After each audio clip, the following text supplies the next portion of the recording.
28 मार्च को एक घटना होती है। बहुत कॉम्प्लिकेटेड इसको कर दिया गया। मैं बहुत कम शब्द में, कम समय में, बिल्कुल जो अभी तक के अनुसंधान का सार है वो मैं आपको बता रहा हूं। गोपालगंज जिले में एक बेलवाडी करके गांव है और कटैया थाना पड़ता है। गोपालगंज से काफी दूरी है, रोड भी उतनी अच्छी नहीं, मुझे जाने में 1.5 घंटा समय लगा। एक रोहित हत्याकांड का मामला जो 28 मार्च को हुआ था। 5 बच्चे हैं, 2 हिंदू संप्रदाय के हैं, 3 अल्पसंख्यक समुदाय के हैं, 5 नाबालिग हैं। 13 साल, 14 साल, 15 साल, 16 साल यही उम्र रही होगी। मैंने सबको देखा है, सबसे मिला हूं, एक मृतक रोहित को छोड़कर, और सबसे बात भी की है। सब नाबालिग बच्चे हैं, आपस में दोस्त हैं, आपस में मिलते हैं, जुलते हैं, खेलते हैं। मैंने वादी का बयान भी लिया है, मृतक रोहित के पिता का, उनकी मां का, और उन्होंने स्वीकार किया है कि मित्रता थी। कोई दुश्मनी की बात प्रकाश में अभी तक आई नहीं। गांव में कोई झगड़ा हो, झंझट हो, तनाव हो, हिंदू मुस्लिम की बात हो, मुझे तो लोगों ने बताया 15 साल से कोई बात ऐसी नहीं हुई। एक से एक स्थितियां आई, एक से एक परिस्थितियां आई, और हाल के इस साल में तो कई ऐसे अवसर आए जब सांप्रदायिक सद्भाव बिगड़ सकता था।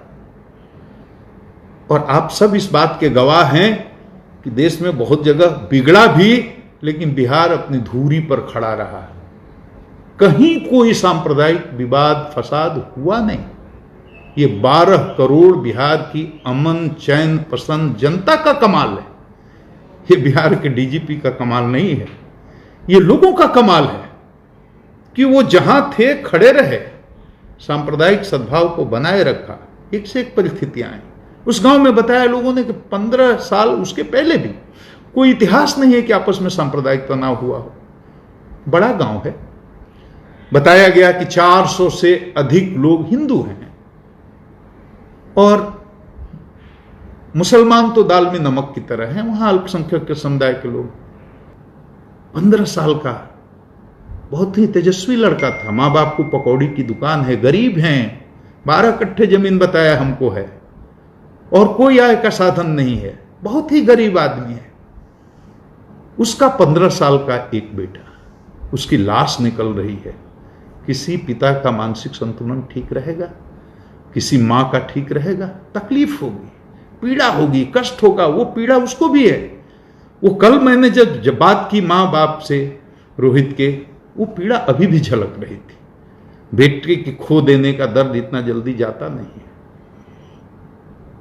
अब ये घटना होती है, उसके बाद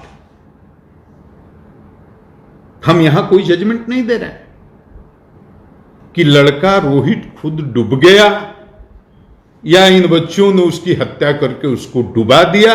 इस पर तो अनुसंधान चल रहा है, इस पर कोई जजमेंट नहीं है।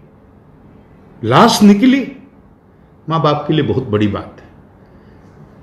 मां बाप का दावा है कि नहीं, ये डूबने से नहीं हुई, इसको मार करके डुबाया गया। अब दूसरे दिन वहां के स्थानीय अखबारों में जो समाचार छपा वो भी मैं डालूंगा, आप देख लीजिएगा, वो अलग है। अखबारों में यह छपता है कि डूबकर मौत, परिजनों ने जताई हत्या की आशंका। इस तरह के न्यूज आए और कई अखबारों में आए। हमारे पास प्रेस कटिंग भी है।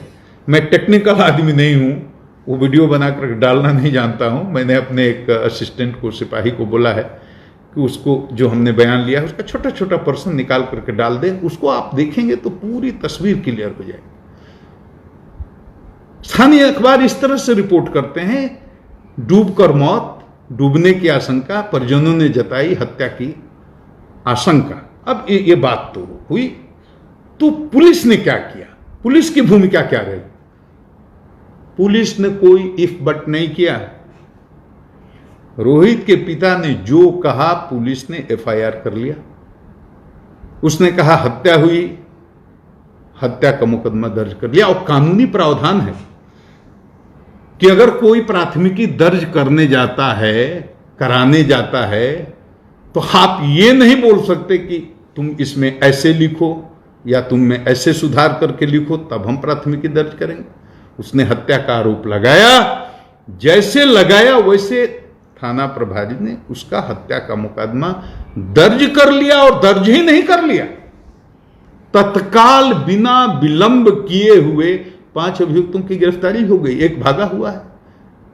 4 बच्चे, 5 बच्चे थे, एक बच्चा तो मर गया, 4 उसके मित्र, उन पर हत्या का मुकदमा, उनको गिरफ्तार कर लिया गया। उसके अलावा 2 लोगों को और वादी के पिता ने हत्या में शामिल होने का या साजिश करने का आरोप लगाया।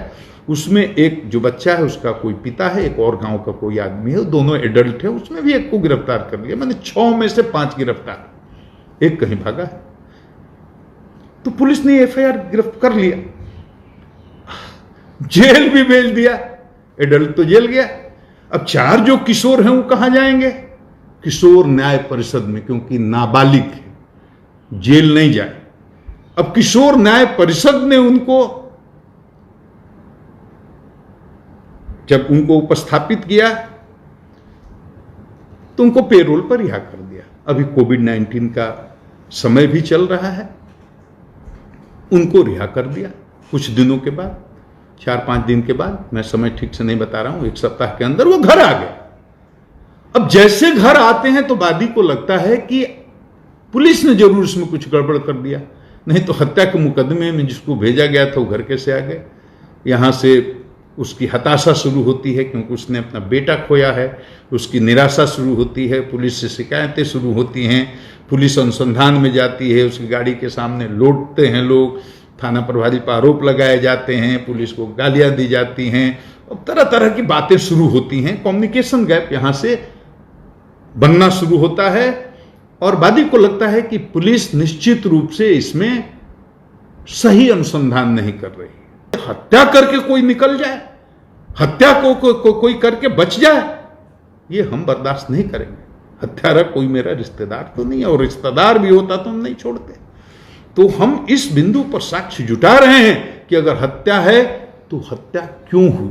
और इन 4 बच्चों ने, जो उस 5वें बच्चे के मित्र थे, इन पर हत्या का आरोप लगाया गया है, तो ये हत्या क्यों करेंगे? वहां ऐसी क्या परिस्थिति आ गई कि 1 घंटा पहले मित्रता है और साथ में खेलने के लिए आ रहे हैं, और 1 घंटा के बाद ये बच्चों में कौन सी ऐसी बात आ गई कि इतनी दुश्मनी फैल गई कि उन्होंने हत्या करने की सोच ली। और सब एक उम्र के नाबालिग बच्चे। हम इस पर साक्ष्य जुटाने की कोशिश कर रहे हैं, हम उस कारणों को ढूंढने की कोशिश कर रहे हैं, आप भी हमारा सहयोग करिए।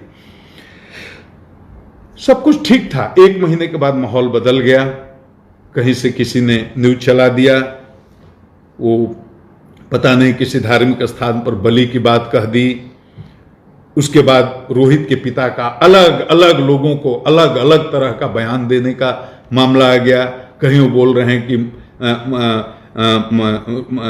ये किसी धार्मिक स्थल पर उसकी बलि दे दी गई। उसकी माँ, उसके नाना बोल रहे हैं कोई मौलवी ने उन पर पानी छिड़कता था। ये सब जो बातें बोल रही हैं, तो मस्जिद की बात कि मस्जिद में बलि दी गई, मैं एक ही विनम्र प्रार्थना करता हूँ, सीधी सी बात, एक लाइन में आप समझिए, गांव में कोई मस्जिद है ही नहीं, गांव में कोई नमाज पढ़ाने वाला मौलवी है ही नहीं। मौलवी पानी छींटता था, कोई मौलवी ही नहीं है। ये तो नमाज पढ़ने दूसरे गांव में जाते हैं, हमको बताया गया। हाँ, 2-3 साल पहले ये मस्जिद एक आधा कट्ठा जमीन में बनाने की कोशिश कर रहे थे, उसकी नींव भर पड़ी है, एक जगह 7 फीट की दीवार भी उठाई गई है ऊंची, लेकिन पैसा नहीं होने से या जिस कारण से वो काम पूरा नहीं हुआ, इन लोगों ने छोड़ दिया। वो 2-3 साल से वैसे ही मस्जिद नहीं बनी है, मस्जिद नहीं है। मैं फिर से रिपीट करता हूं, गांव में मस्जिद नहीं है, न नमाज पढ़ाने वाला कोई मौलवी है। और फिर मैंने बहुत लोगों से बयान लिया, गांव के लोग, निष्पक्ष लोग, और जिसका बयान लिया सारे एक बहुसंख्यक संप्रदाय के लोग, मैंने हिंदू लोग थे। एक एक से पूछा और सबने एक स्वर से कहा कि इसमें कोई सांप्रदायिक मामला ही नहीं है, इसमें कोई मस्जिद मंदिर वाली बात ही नहीं है। ये सब बेकार बात है। ये अफवाह कहां से फैली, कैसे फैली, क्यों फैली, ये हम लोग नहीं जानते हैं। स्थानीय स्तर पर किसी तरह का कोई न सांप्रदायिक तनाव है, न था, न कोई ऐसा मामला है। सारे पत्रकार भी वहां लोकल, जो वहां के रहने वाले, गोपालगंज के नहीं, कटैया के, जहां की घटना है, वो पता नहीं, मैंने किसी को बताया नहीं था। मैं बिल्कुल अकेला अपने एसपी डीआईजी को लेकर गया था, लेकिन सूचना और गाड़ियों का काफिला देकर उनको पता चल गया होगा। तो 10-12 पत्रकार गए, एक एक आदमी से पूछा, सबने कहा सर हम लोगों ने कभी रिपोर्टिंग ही नहीं की इस तरह की बात की कि कोई सांप्रदायिक मामला है। टोटल बिल्कुल निराधार है। अब कहां से किसने ये फैला दी, और जिसके चलते इतना भीषण सांप्रदायिक तनाव की स्थिति उत्पन्न हो गई, तो ये बहुत ही गंभीर मामला है। और चूंकि हमें अपने प्रदेश को बचाना है, हमें सांप्रदायिक सौहार्द बना करके रखना है, और ये अफवाह फैलते फैलते दूर दूर तक गांव में न फैल जाए, क्योंकि गांव में बहुत लोग हैं जो बहुत शिक्षित नहीं हैं और वो सुनी सुनाई बात पर विश्वास कर लेते हैं। और अगर उन्होंने इस बात पर विश्वास कर लिया तो बड़ा अनर्थ हो सकता है। तब तो गांव गांव में दंगा हो सकता है, फसाद हो सकता है। तो ये मेरी नैतिक जिम्मेदारी थी कि इस फेसबुक लाइव से बिहार की 12 करोड़ जनता को इतना बता दूं कि वहां कोई सांप्रदायिक मामला नहीं है, वहां कोई मस्जिद बंद करके तैयार नहीं हुई है, वहां कोई मौलवी नहीं है, और ये घटना है या दुर्घटना है, ये हत्या भी हो सकती है, डूब करके भी आदमी मर सकता है, ये दोनों बातें हो सकती हैं। दोनों बातों को ध्यान में रख करके पुलिस इसका निष्पक्ष अनुसंधान कर रही है।